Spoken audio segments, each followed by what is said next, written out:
Olha só, pensa comigo, né? Quando a gente fala em automação, para o meu público aí em especial, né, que são os técnicos, né, que trabalham aí nas indústrias, e aí eles falam assim, pô, Carlos, automação é PLC, cara.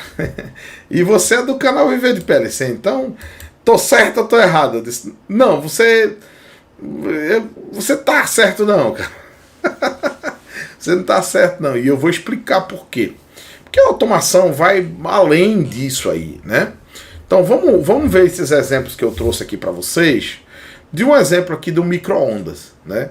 Bom, quando você vai colocar uma coisa para esquentar, vamos supor, existem uns hambúrgueres, né? Aqueles hambúrgueres de menino de apartamento, né? Os hambúrgueres velho feinho lá, né? Que você pega ele, tira do plástico, coloca dentro do micro-ondas e esquenta ali, né? E quando você pega o papelzinho dele lá, ele fala, deixar 3 minutos, por exemplo. Não sei se é 3 minutos, mas só para exemplificar aqui. Eu quero 3 minutos para ele ficar pronto, né? Então, como é que você faz? Você vai lá no micro-ondas, né? Quem tem micro-ondas sabe o que eu estou falando. Você coloca lá 3 minutos, aperta um play e ele vai passar 3 minutos ali aquecendo a sua comida, o seu lanche, e depois de 3 minutos ele vai desligar sozinho. Bom, o fato de desligar sozinho dentro de um tempo pré-determinado, isso é uma automação. Vamos lá, vamos para um outro exemplo dentro do micro-ondas também. Por exemplo, quando você pega uma carne lá, um peito de frango, por exemplo, né, que ele vem lá no pratinho, e você coloca dentro do micro-ondas, aí você coloca assim, fala, pô, não sei se vocês já perceberam, aqui nessas teclas aqui, tem lá descongelar. Né? Então você clica em descongelar e aperta o play. Pronto. Ele já existe uma pré-programação ali dentro, que ela é feita para descongelar um produto semelhante àquele que você está colocando ali.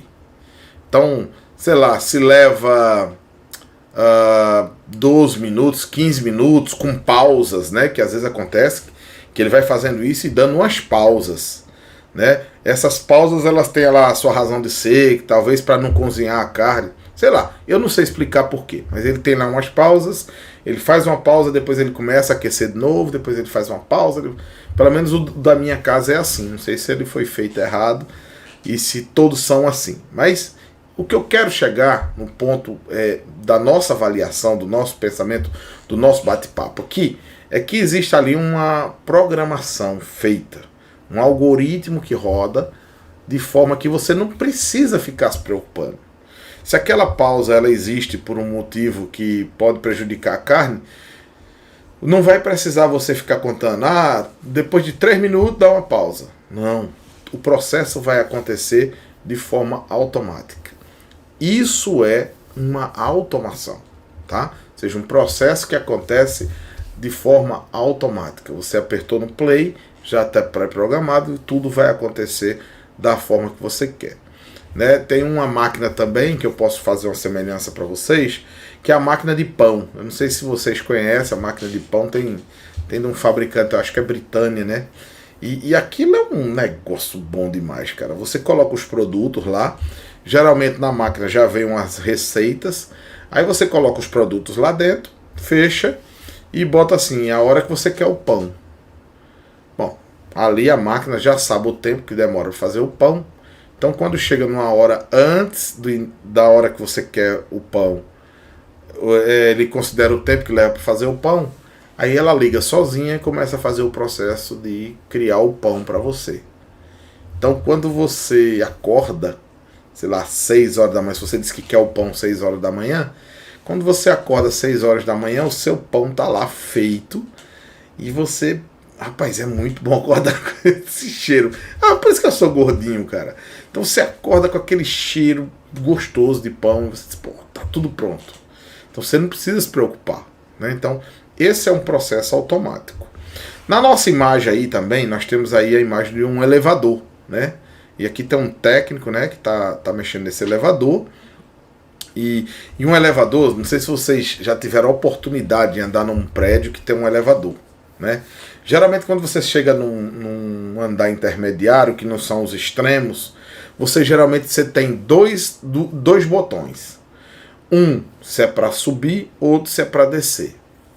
Então, vamos supor que você está lá no 10º andar e você quer descer no elevador. Então, você não vai apertar no botão de subir. Muita gente faz isso, mas faz por desconhecer, por não entender como é que funciona o elevador, né? Mas, geralmente, quando se mora num prédio, a pessoa recebe as instruções, porque aquilo, se você aperta os dois botões, às vezes você gera um custo de energia, de gasto de energia, por um uso inadequado do elevador. Então, se você está no 10º andar e você quer descer, você tem que apertar o botãozinho de baixo. Quando você aperta o botão de baixo, existe lá dentro do elevador uma lógica que entende que uma pessoa no 10º andar, ela quer descer. Tá? Aí, nesse instante, o elevador está lá no térreo. Alguém aperta no 2º andar para subir. Ele não diz para que andar ele vai, ele apenas apertou que quer subir. Então, quando o elevador sai do térreo, ninguém precisa dizer isso a ele, apenas a pessoa, ele viu que tem um lá no 10º querendo descer, um no 2º querendo subir, e ele está saindo do térreo. Então, ele não vai primeiro atender por ordem de chamada, ele não vai lá no 10º descer, entregar o 10º, depois vai pegar o 2º. Não, ele já sabe, o algoritmo que está lá dentro dele, sabe, você não está subindo? Então, para no 2º andar, para essa pessoa entrar, ver qual é o andar que ela quer. Se for antes do 10º, você para e já deixa ela e vai buscar o do 10º. Então, faz as coisas assim para você ser o mais eficiente possível. Se for no 15º, aí você sobe, para no 10º, para no 10º? De forma alguma. Ele não já sabe que o do 10º está querendo descer? Então ele vai lá no 12º, deixa o que saiu do 2º para o 12º, depois desce para pegar. Por quê? Ele não vai fazer uma perda de tempo parando no 10º andar, porque aquela pessoa que vai entrar no 10º andar, ela não quer subir, ela quer descer. Então vai ter um desgaste de energia ali para ele parar, abrir a porta, vai ser um tempo perdido para quem já está querendo ir do 2º para o 12º. Então ele faz essa jogada, ele faz esse itinerário de forma automática. Não precisa ninguém dizer agora, faz isso agora. Não, faz isso agora. Não, tudo já está pré-programado ali.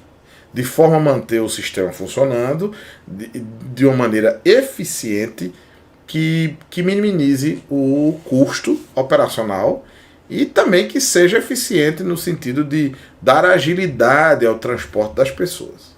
Então, esse também é um processo automático. O que não dá para ser automático, obviamente, que é a solicitação de quem quer usar. Mas quem quer usar está chamando um elevador que trabalha de forma automática. Quem é mais velho um pouquinho que nem eu, lembra-se que nos elevadores, antigamente, existia uma figura dentro do elevador chamada assessorista. Então você entrava no elevador e dizia, por favor, andar de número 10. Aí ele apertava o botão, ele estava lá só para isso. Ele dava um comando fechando a porta e seguia lá para o 10º andar. E deixava você lá e descia. Então essa figura ela começou a desaparecer do mercado de trabalho à medida em que os elevadores passaram a funcionar de forma automática, tá certo? Então, automação, automático, tá? Então, perceba que aí eu estou falando de algo que é elétrico, né? O micro-ondas também, toda essa automação é elétrica, tá? E nós vamos agora para o nosso terceiro exemplo, que é esse camarada aqui, a central de ar. Né? Então talvez você que está assistindo esse vídeo, você tenha um aí na sua casa, né? Aqui tem 5 aqui em casa, porque aqui, meu amigo, é um sol para cada um, e se você não climatizar, o troço fica quente demais ou por demais, né? Então perceba que aqui na central, nessa central de ar, como é que você faz? Você geralmente liga ela, né? Agora mesmo está uma ligada aqui, ela está ali com a temperatura de 21 graus. E como é que funciona ela? Né? Para alguns eu estou chovendo no molhado, para outros que estão começando em automação, eu quero que vocês entendam que a automação é tudo isso. Né? É tudo isso. Então eu coloquei lá 21 graus, ele vai ligar o compressor e ele vai começar a despejar um arzinho frio dentro desse meu laboratório aqui. À medida que ele vai se aproximando ali, quando ele chega em 22 graus, ele já vai começando a diminuir um pouquinho ali o seu volume de ar frio, porque ele já sabe que está chegando no set point. Esse 21 graus, ele é o set point. O que é o set point, Carlos? É o valor desejado da minha temperatura, tá certo? Então esse é o valor desejado, o valor que eu quero para a minha temperatura. Então ele vai aqui, para e começa a desligar lá o compressor e fica num processo de ventilação, porque o objetivo dele é manter esse meu laboratório numa temperatura de 21 graus, tá certo? Então todo esse processo de manter em 21 graus é automático. Para isso ele tem um sensor de temperatura, né, que lê a temperatura e assim vai comandando o compressor e o ventilador ali que joga o ar frio dentro desse ambiente, tá bom? Então assim, tudo isso é um processo automático. Então se você for partir aí para vários segmentos, vocês vão ver que muita coisa automática. Você pegar o carro, o câmbio é automático, né? Você liga o carro, vai acelerando, ele vai vendo a necessidade de que marcha é e ele vai mudando sozinho. Então você só faz acelerar ou frear. À medida que você freia, ele vai reduzindo as marchas, porque ele fala, a velocidade ficou menor, então eu estou reduzindo aqui para uma marcha de mais força, até mesmo para o carro. E quando para o carro, eu regulo a embreagem de forma que não tenha força para poder estar querendo fazer o carro andar, certo?